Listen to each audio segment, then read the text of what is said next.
Hola, hola, love bugs. Welcome back to another one. Sis con Wilma. Thank you for coming back to my YouTube channel. Hopefully, you have liked, shared, subscribed, left a comment. I love engaging with you guys. And we're going to get into this week's video, which is another installment of the Tirar Más Fotos Book Inspired Series. But before we get into that, I want to make sure that I say thank you. Thank you for always spending some time of your Wednesday con Wilma and allowing your girl to just make things happen. I'm only human. I be having two whole ass jobs on top of also having other creative adventures. So by all means, go follow that podcast, Boricua Culture Mix Pod, ya tu sabe.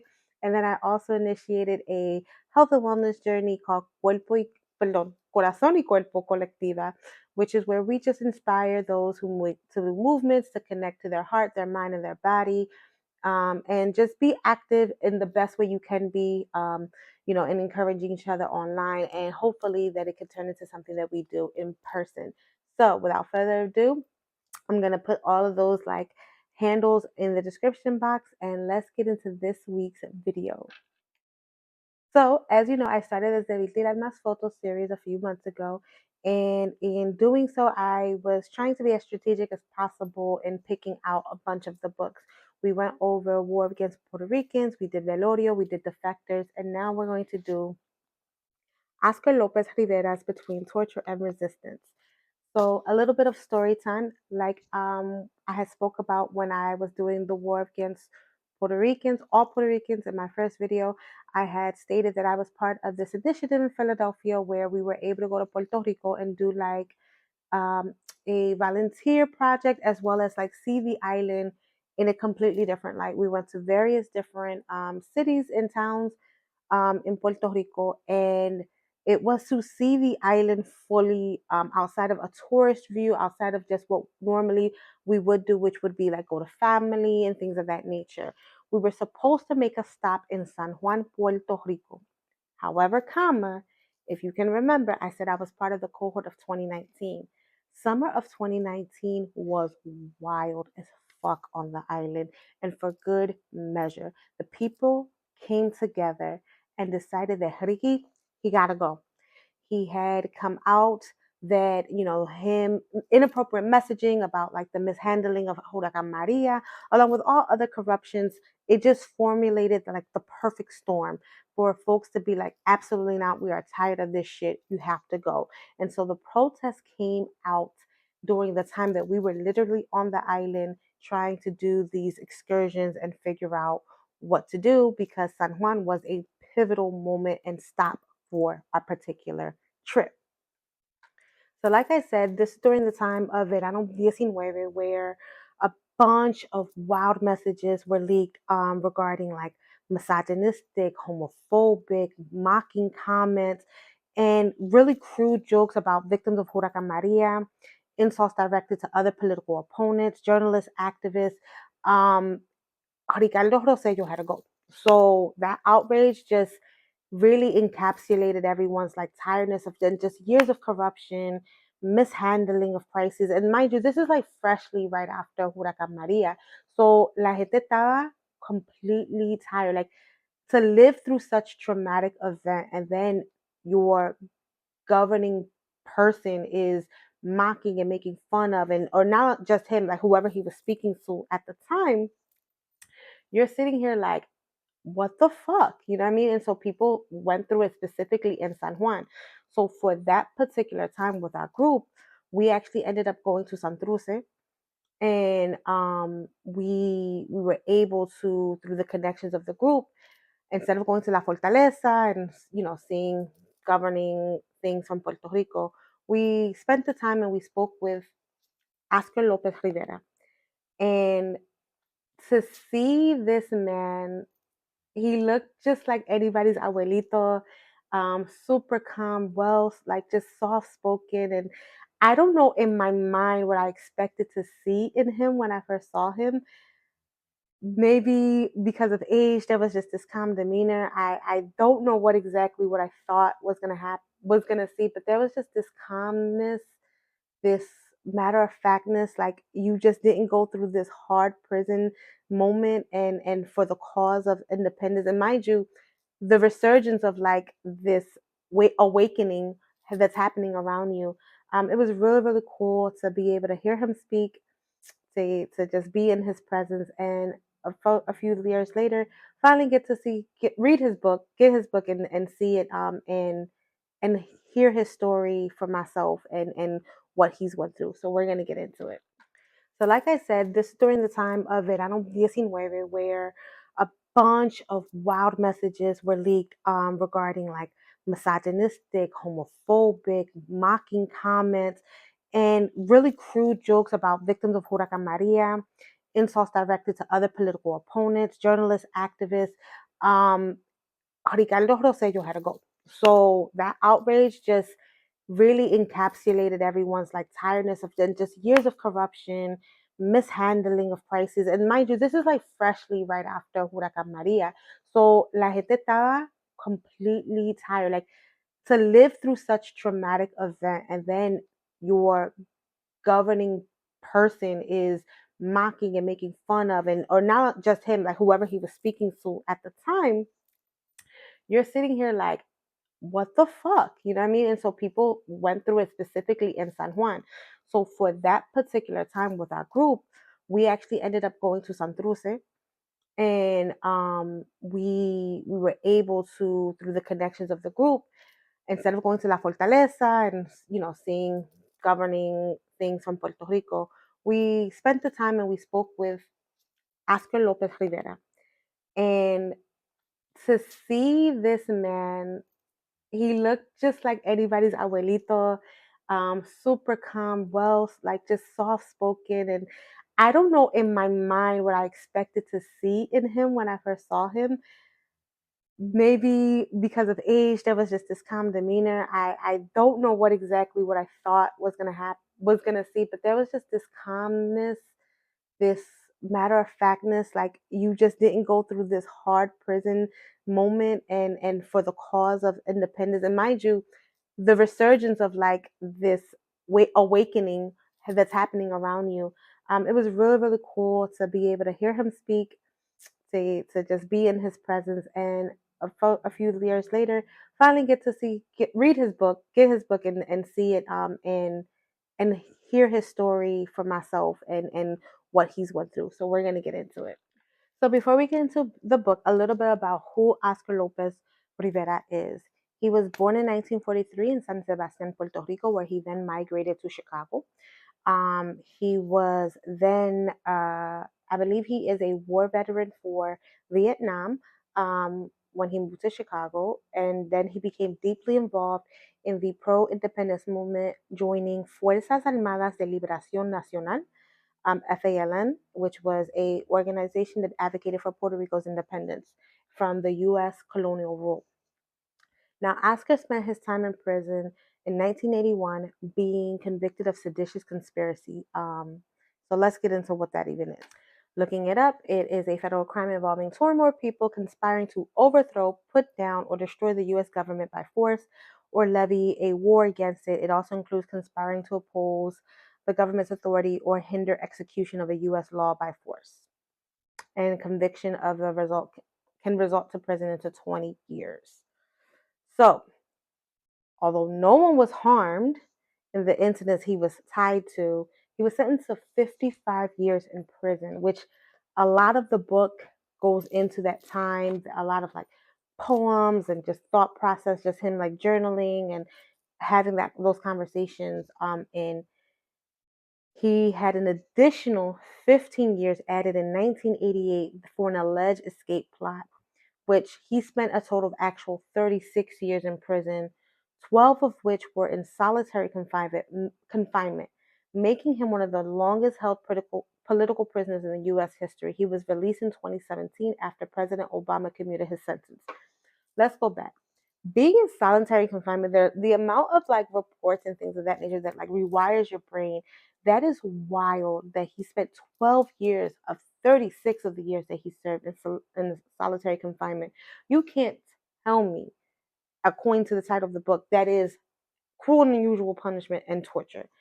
So let's get into the book. Like the fact that this man has endured this, and to keep his spirit the way it was. Like I think that I was expecting this rage, just like F the US when we spoke, and it was just this like I did what I did. He spoke about the community. Like I remember he was talking about like when they were doing protests in Chicago, in the Puerto Rican community of Humboldt Park, and he talked about how like they were super like Chicago's winter is described as some of the most brutal winters. And he talked about how like they would be protesting and the people would come and there would be a group of be like, okay, we done cooked. Here's some rice and beans. We're right here. You guys have coffee. You have what you need. And there's just like resources of like where you need them at would just pop up. And like, because the cause was so important, um, I just remember that stuck out to me. Like, again, time, talent, and treasure, right? You don't always have to be on the forefront. When a movement is happening, find where you can do something and do it well. So the book is a collection, like I said, of letters, essays, personal reflections that's written by López Rivera from prison.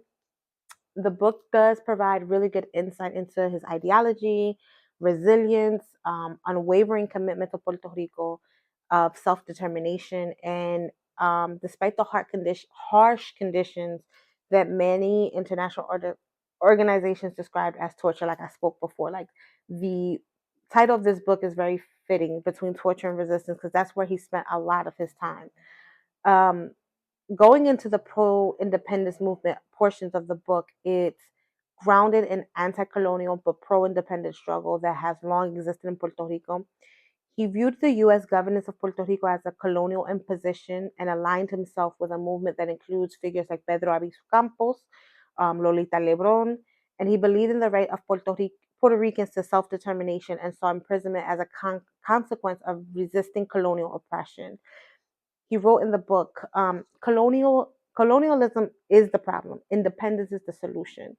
Or I can be in prison, but prison can't be in me. And I think that that was a lot of the sentiment that he spoke to when we spoke in person in this group, was that like the time wasn't going to be doing him in that space. Like he wasn't going to lose his self in that. And I just had such, and still do have such an admiración for that. Like I don't know what could, like, I just don't know.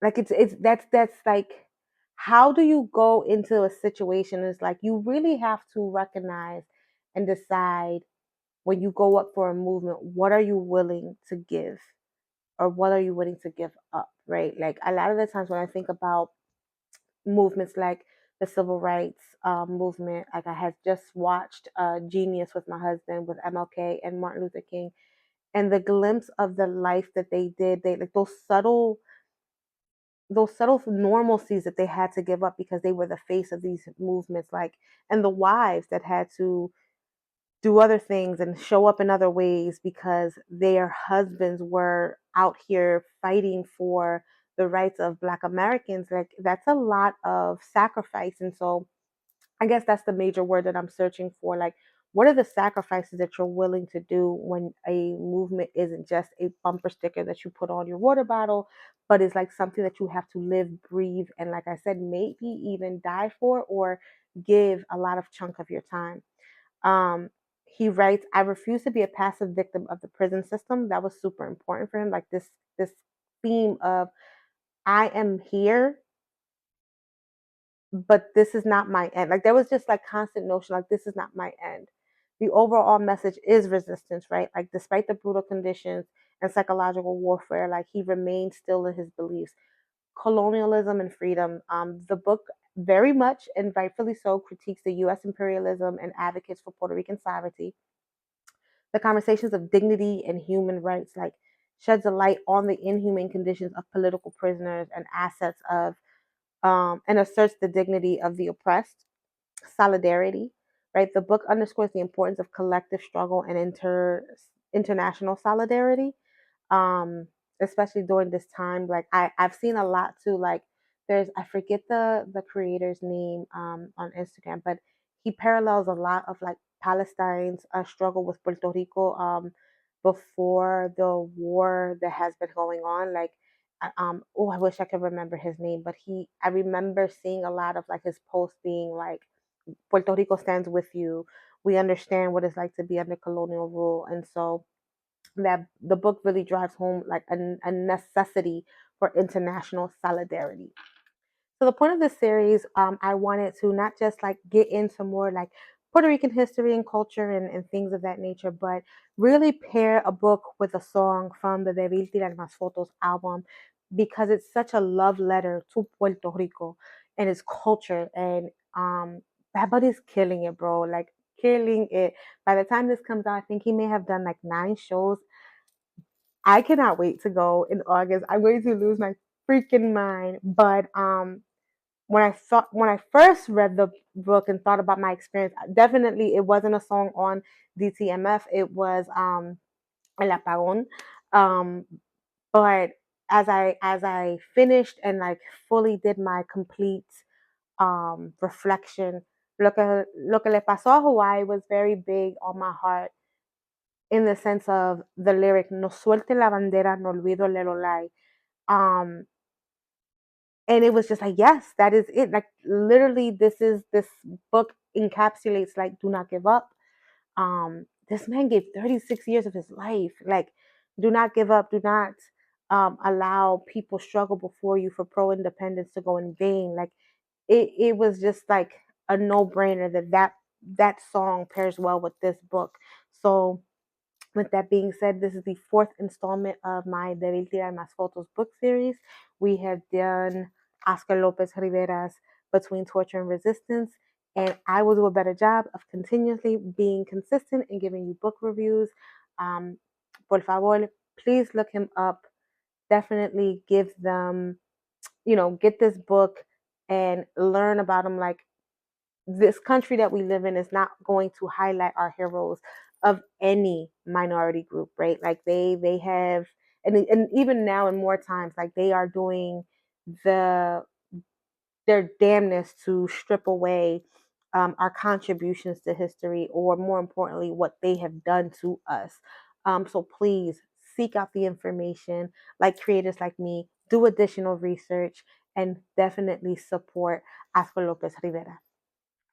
Outside of like supporting Oscar's writing, you can support an initiative that he started when he was released, and that's El Maestro Inc., located in the South Bronx. Let me go to my notes. So it's a cultural education center co-founded by Oscar after his release, like stated before, and is rooted in Puerto Rican liberation, health, and empowerment. This is what the space offers: boxing programs for the youth, cultural education and arts, political education, community organization and wellness initiatives. How do we help, right? In-person volunteering, donations, reaching out to them directly. I saw a handle on Instagram at El Maestro BX. So, and it will take you to their website, www.elmaestroinc.org.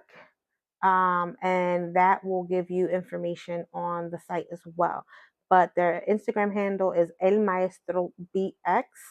And just looking at it's pretty dope. I'm looking at like some bomba workshops, really, really cool flyers from previous events. And this is how you can continue that his legacy and his time wasn't in vain, and that we can continue to support each other. Thank you for spending some of your Wednesdays con Wilma this week, for enduring another video, especially after my gaps in time. Like I said, I'm a regular human being trying to juggle it all. But I really appreciate every follow, every like, every share, every comment to ensure that I'm giving you the best to ensure that I'm giving you the best content possible. Sigue siguiéndome. I will continue to be doing my book reviews, and follow me on all social media platforms at Wednesdays con Wilma. Chao, lo vemos la semana que viene. Peace.